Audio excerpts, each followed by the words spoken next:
Halo Sobat GP semuanya, Assalamualaikum warahmatullahi wabarakatuh. Salam sejahtera, salam Om Swastiastu. Semoga Sobat GP tetap dalam keadaan sehat dan selalu bersemangat di dalam menghadapi seleksi SNPTPTN 2025. Dalam video kali ini, saya akan membahas tentang soal literasi bahasa Inggris untuk seleksi nasional berdasarkan tes masuk perguruan tinggi negeri tahun 2025. Ini adalah video bagian pertama. Dan buat rekan-rekan yang baru mampir di channel Guru Peduli ini, silakan untuk subscribe dan jangan lupa untuk menyalakan loncengnya sehingga Sobat GP semuanya tidak ketinggalan dengan video-video terbaru dari kami. Ya, I would suggest to all of you guys, saya sarankan kepada semuanya untuk stop worrying and start joining us, the expert on the English Literacy Development, bimbingan Ayo Lulus, dan Anda bisa memperoleh informasinya di www.ayolulus.com. Oke, kalau sudah, mari kita masuk ke materi video yang sudah saya persiapkan. Semuanya berhubungan dengan SNPTPTN 2025, khususnya tentang literasi bahasa Inggris.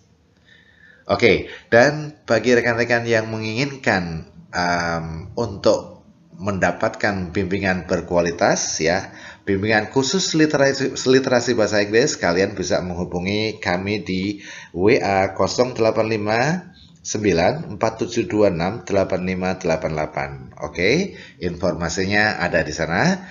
Dan kalau sudah, mari kita lanjutkan ke jumlah soal SNPTPTN 2025. Ya, jadi materi SNPTPTN 2025 salah satunya adalah subtes bahasa Inggris atau literasi bahasa Inggris yang terdiri dari 20 soal yang harus kalian kerjakan dalam 30 menit. Yang lainnya silahkan Anda baca sendiri ya, subtes yang lain. Dalam video kali ini kita fokus saja kepada subtes literasi bahasa Inggris ya. Jadi jumlah soalnya 20 soal, waktu pengerjaannya atau alokasi waktunya 30 menit. Oke, nah mungkin rekan-rekan bingung ya, atau oke, nggak apa-apa ya, saya ajak untuk melihat kembali apa sih sebetulnya yang dimaksud dengan tes literasi bahasa Inggris itu. Oke, apa itu tes literasi bahasa Inggris? Tes literasi bahasa Inggris itu adalah tes yang menguji kemampuan calon mahasiswa perguruan tinggi negeri di dalam memahami bacaan di dalam bahasa Inggris. Oke, ya. Nah, tujuannya apa? Tujuannya adalah untuk mengukur kemampuan calon mahasiswa di dalam memahami, mengevaluasi, dan menggunakan teks di dalam bahasa Inggris. Kemudian, apa sih alasannya? Kenapa sih mesti harus ada tes literasi bahasa Inggris? Iya. Ya, kenapa harus ada tes literasi bahasa Inggris? Ya, seperti kita ketahui, pembelajaran atau perkuliahan di perguruan tinggi itu rekan-rekan akan banyak menggunakan literatur atau materi atau sumber belajar yang berbahasa Inggris, ya.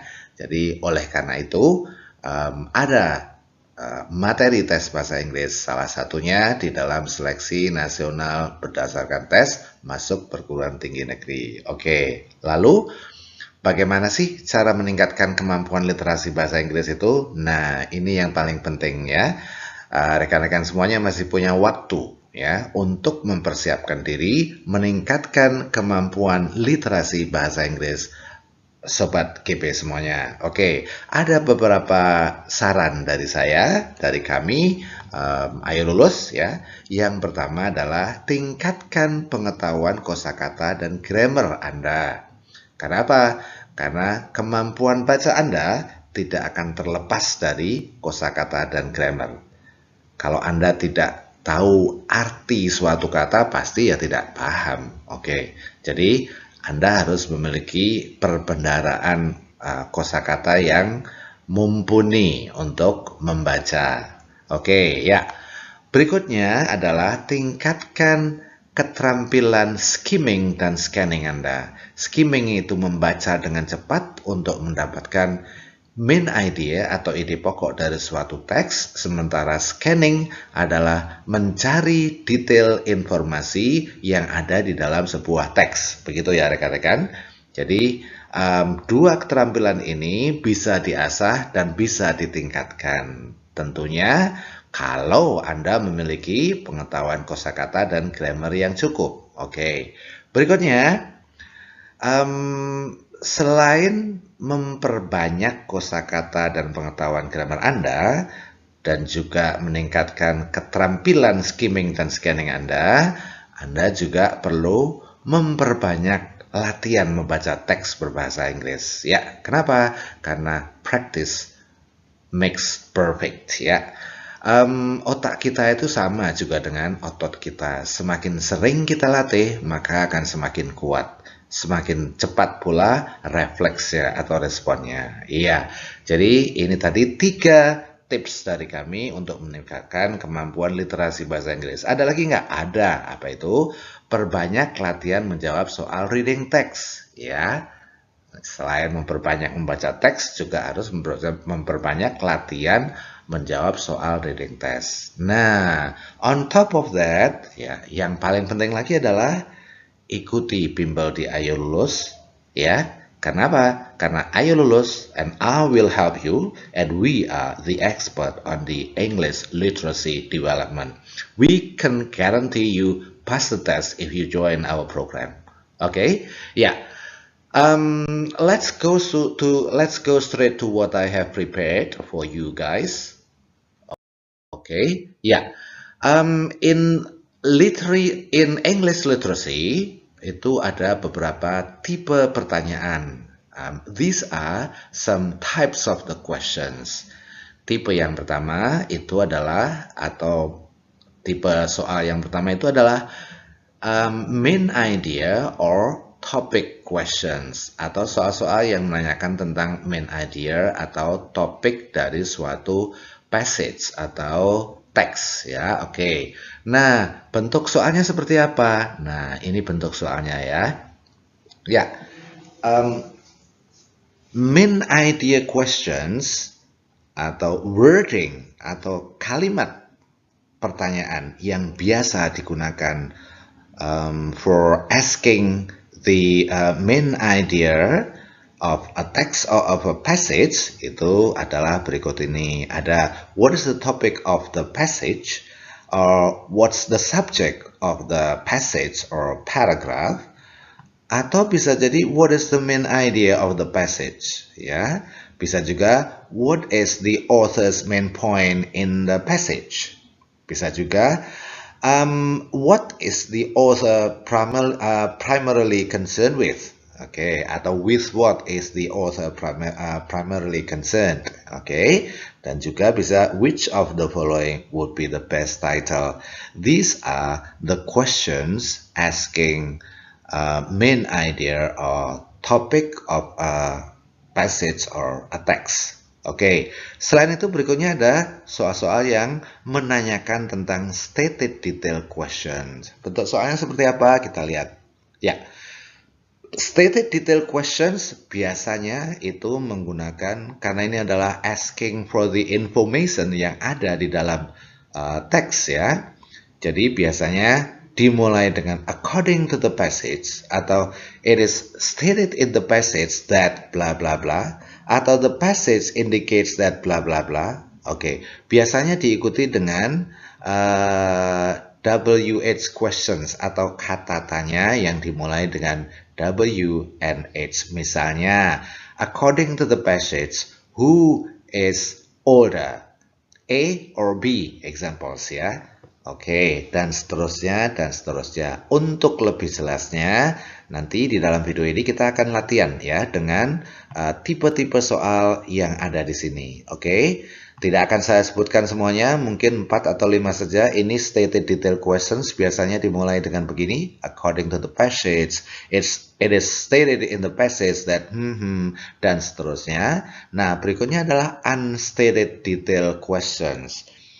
unstated detail questions biasanya dimulai dengan misalnya which of the following is not stated bla bla bla in the passage misalnya, atau which of the following is not mentioned, oke, atau which of the following is not discussed, atau all of the following are true except bla bla bla. Jadi ini semuanya maksudnya sama, oke? Maksudnya ya sama. Ya, selain unstated detail questions ada juga implied detail questions atau pertanyaan-pertanyaan yang menanyakan detail tapi tersirat, artinya dia tidak explicitly stated in the passage, but it is implied in the passage. The information is implied in the passage, ya, oke. Makanya soalnya bentuknya adalah it is implied in the passage that bla bla bla, atau it can be inferred from the passage that, dan seterusnya, oke. Atau maybe it is most likely that bla bla bla, oke. Ya, untuk lebih jelasnya, mari kita lihat langsung ke soal-soal yang sudah saya persiapkan untuk memahami soal-soal yang ada di sini. Oke, mari kita lihat teks pertama. Teks 1 terdiri dari 1, 2, 3, 4, 5, 6 paragraf. Kita tidak perlu membaca dulu. Yang perlu kita lakukan adalah membaca soalnya dulu dengan cepat dan juga pilihan jawabannya ada. Oke, ya, kita lihat pertanyaan yang pertama. Which of the following would be the best title for the passage? Ini artinya menanyakan title atau topik atau judul untuk teks ini ya. Oke, nah di sini ada beberapa pilihan, ada A, elderly people's digital habits, ada Peter's family and social media, ada Peter's family digital literacy, ada digital habits across generations, ada juga Peter's family digital habits. Oke, itu yang pertama. Kemudian yang kedua, itu what is the main idea of paragraph 3? Oke, ada pilihan A, itu how UK teenagers spend their time on their smartphones. Ada B, teenagers in the UK are addicted to their smartphones, atau C, atau D, atau E. Oke, nah gini cara menjawab soal ini ya. Rekan-rekan bisa pause dulu, kemudian cari jawabannya. Oke, ya, kalau sudah, mari saya tunjukkan bagaimana cara mengerjakan soal seperti ini ya. Soal nomor 1 ini menanyakan best title for the passage, artinya kita harus membaca dengan cepat keseluruhan teks ini ya. Membacanya ini namanya skimming, artinya kita mencari ini ngomongin tentang apa sih gitu ya. Oke, nah kita lihat ya. Today's grandparents are joining their grandchildren on social media, but the different generations online habits couldn't be more different. Oke, kalau kita artikan, kakek nenek sekarang itu mengikuti cucu-cucunya di sosial media. But the different generations online habits, tapi meskipun begitu ya, kebiasaan online generasi yang berbeda couldn't be more different, juga sangat berbeda. Nah, artinya apa?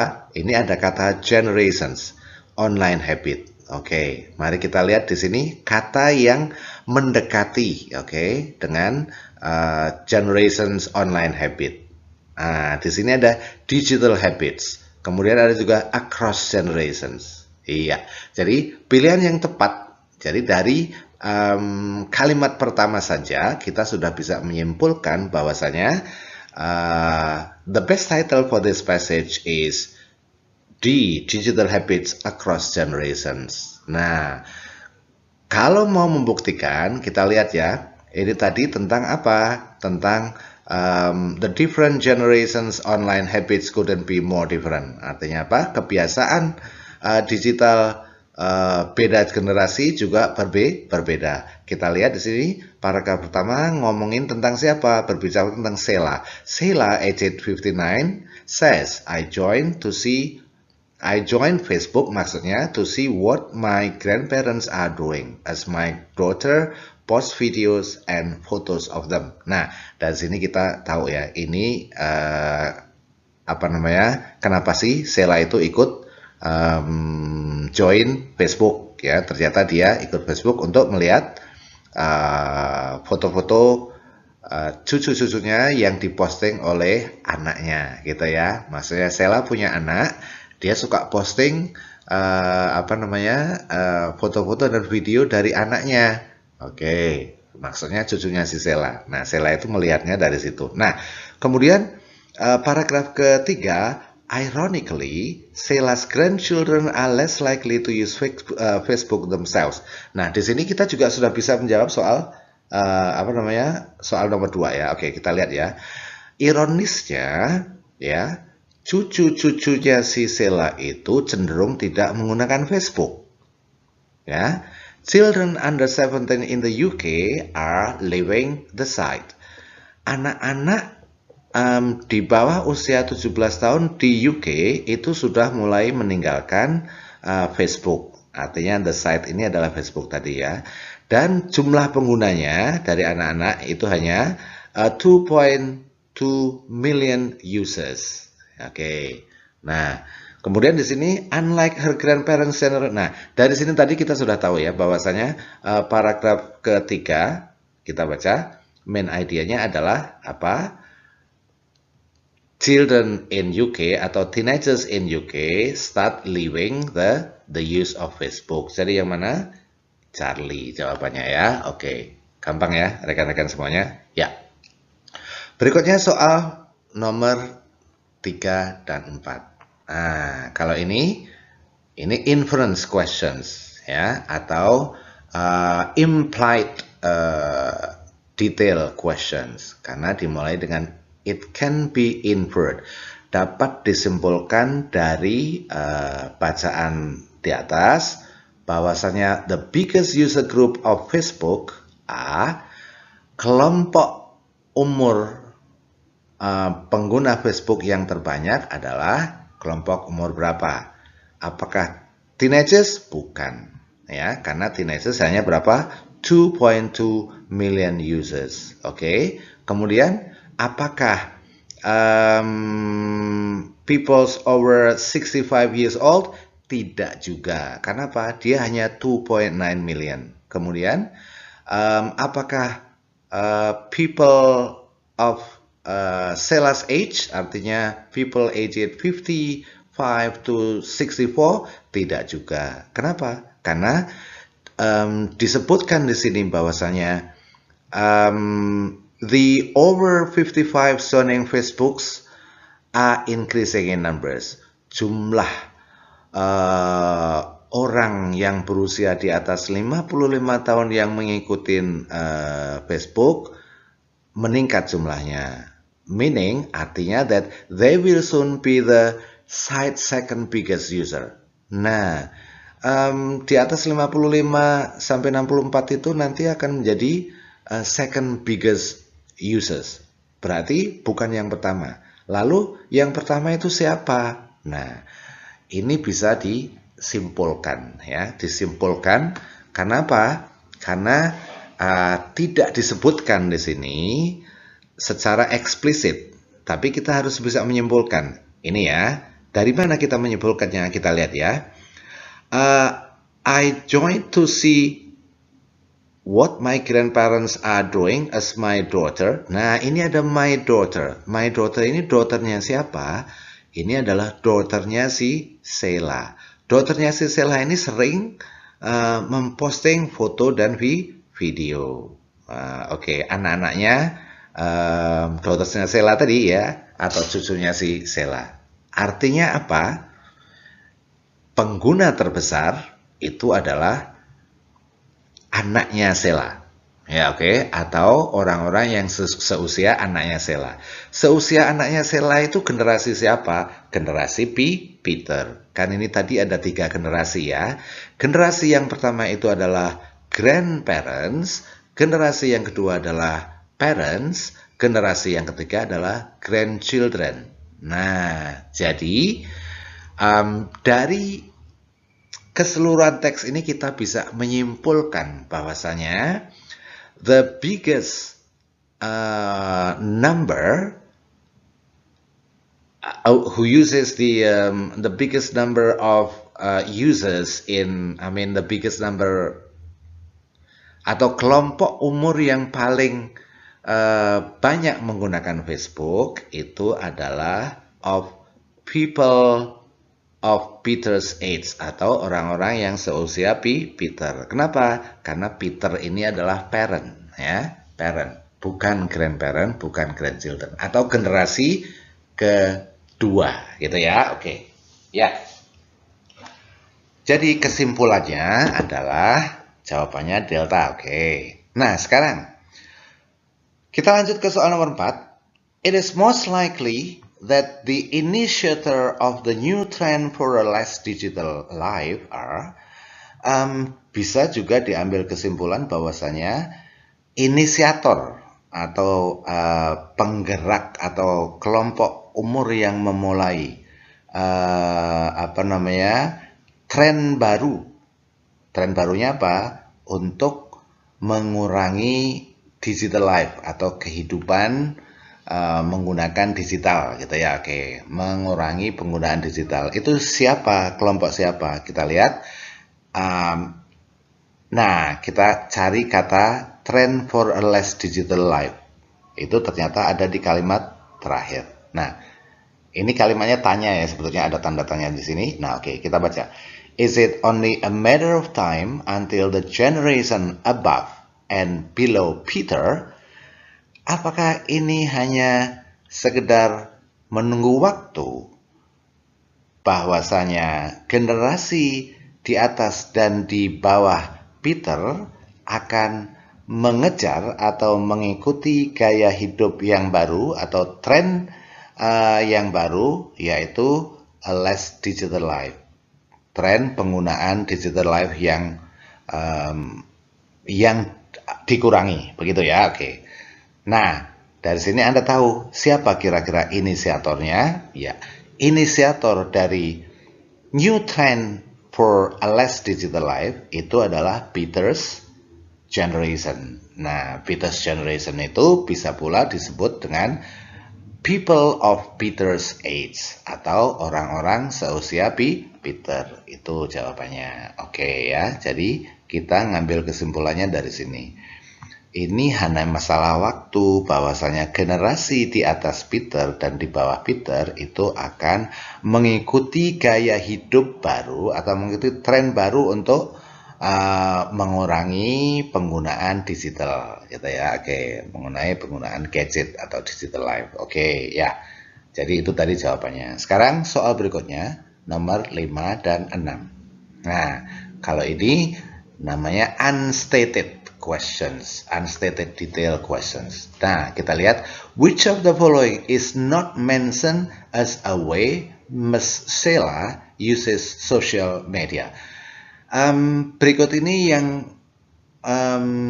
tidak disebutkan sebagai cara Sheila menggunakan sosial media. Artinya apa?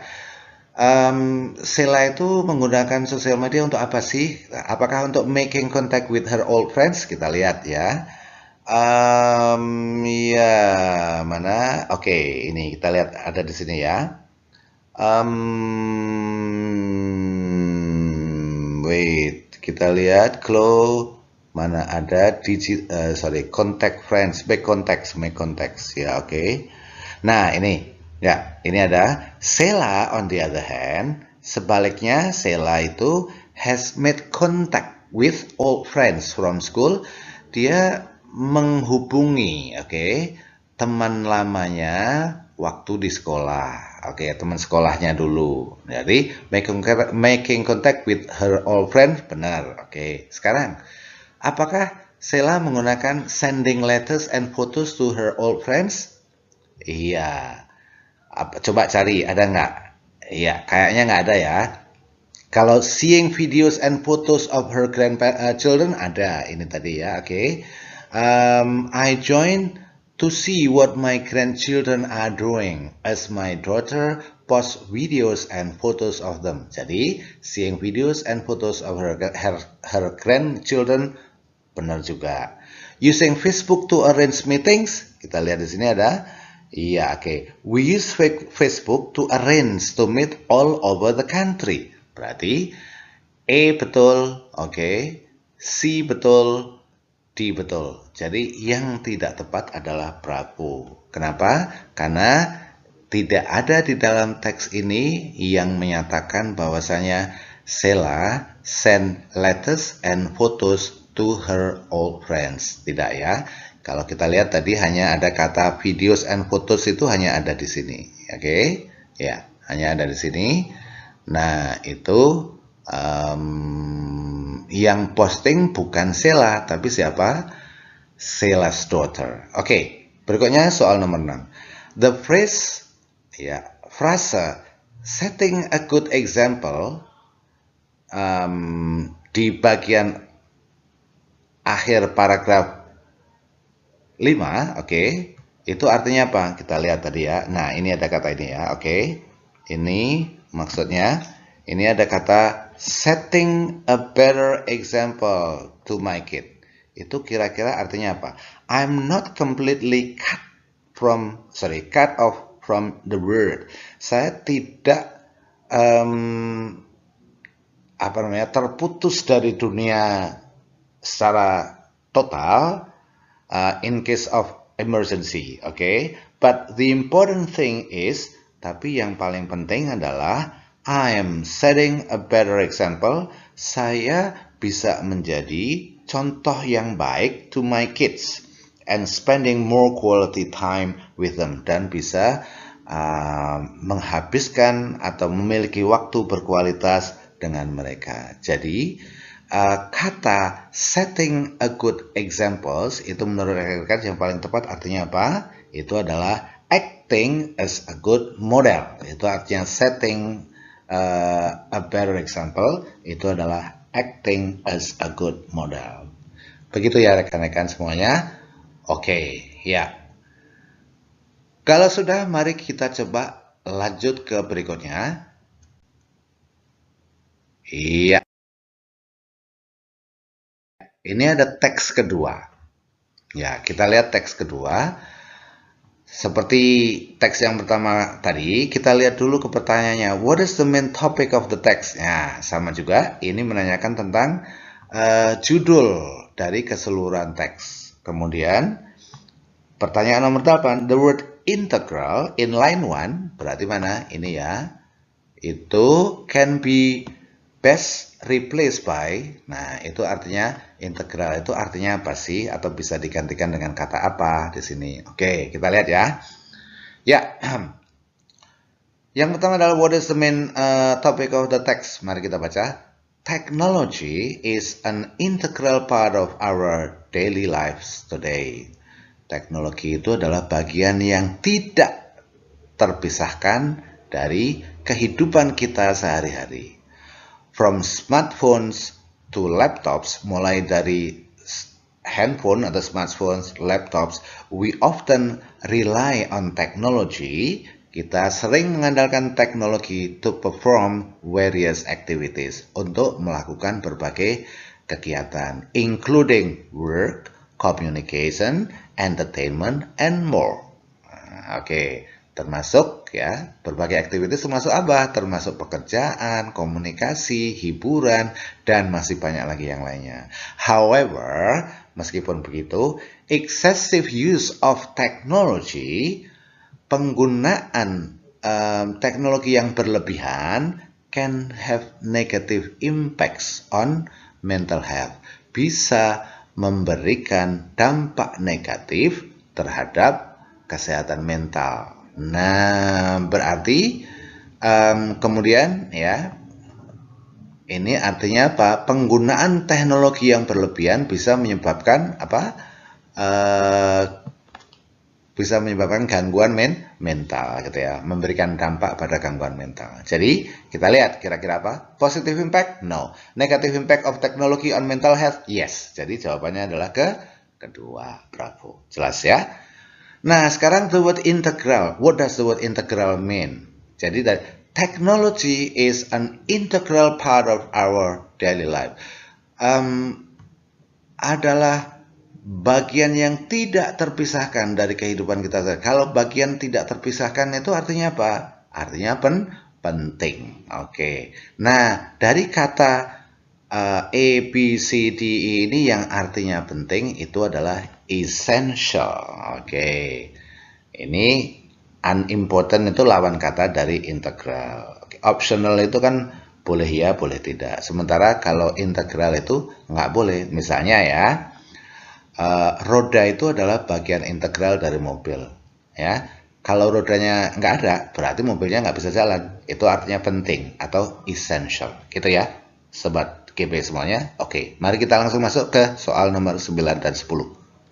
Ya, what do you think is the purpose of the text? Kira-kira tujuan dari teks ini apa? Oke, nah biasanya kalau tujuan ya itu kita cukup membaca paragraf yang pertama dengan paragraf yang terakhir. Kita baca paragrafnya. Therefore, it is important for us to pay attention to our technology usage and take steps to manage it wisely. Oke, jadi dari paragraf terakhir ini ya kita bisa baca. Oleh karena itu penting buat kita untuk memperhatikan penggunaan teknologi kita and take steps dan mengambil langkah to manage it wisely. Untuk apa? Untuk mengelolanya dengan bijak. Nah, jadi kira-kira apa? Di sini ada kata manage it wisely. Nah, artinya apa? To promote the use of social media? No. To recommend sleep technology? No. To eliminate technology from daily life? Not either. To raise awareness of the importance of managing technology use. To raise awareness, meningkatkan kesadaran kita terhadap pentingnya mengelola penggunaan teknologi. Jadi ini tadi ya, to manage it wisely, ya, untuk mengelola penggunaan dengan wise, dengan bijak. Jadi pilihan jawabannya adalah delta. Itu ya. Oke. Nah, sekarang where in the passage does the author provide examples of negative impacts of excessive technology use on mental health? Di bagian mana atau di paragraf mana ya penulis itu memberikan contoh dampak negatif dari excessive technology use. Excessive itu artinya berlebihan ya.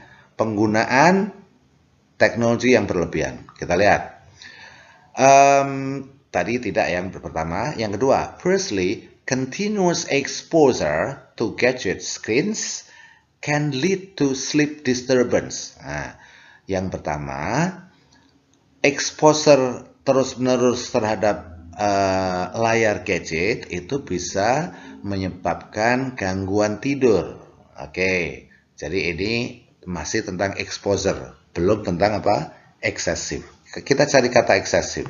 Kata excessive itu ada di pertama dan ketiga, paragraf ketiga. Nah, tapi paragraf ketiga ini memberikan contoh. Additionally, nah, tadi kan firstly yang pertama, kemudian yang berikutnya additionally, selain itu, excessive use of social media, penggunaan sosial media yang berlebihan, can also contribute, bisa juga berkontribusi terhadap mental health issue, terhadap masalah-masalah kesehatan mental. Jadi ada di paragraf berapa ini? 1, 2, 3. So, the best answer to the questions here is Charlie, paragraph 3 or in third paragraph. Oke, jelas ya rekan semuanya, sobat GB semuanya? Iya, oke. Mudah-mudahan bermanfaat dan jangan khawatir ya. Kalau Anda berminat untuk mengikuti materi, bimbingan persiapan SNMPTN lengkap, ya, ada termasuk tes potensi skolastiknya dan juga tes literasinya. Oke, kita ada kelas bimbingan online umum, ada online group maksimal 10 orang, dan ada online private. Ada juga offline ya. Kalau offline hanya diselenggarakan di Jakarta dan Palembang.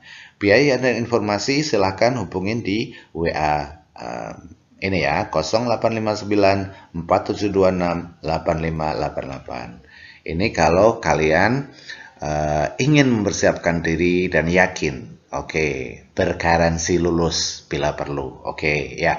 Nah, selain bimbingan untuk seluruh materi SNBT, PTN, juga ada bimbingan khusus untuk literasi bahasa Inggris. Silahkan hubungin kami di WA ini juga ya, 0859 4726 8588. Oke, atau kalian juga bisa mencari informasinya di www.ayolulus.com. Oke, iya. Thank you for watching and see you in the next video. Semoga bermanfaat dan wabillahi taufiq wal hidayah. Wassalamualaikum warahmatullahi wabarakatuh. Salam sejahtera, salam, Om Swastiastu.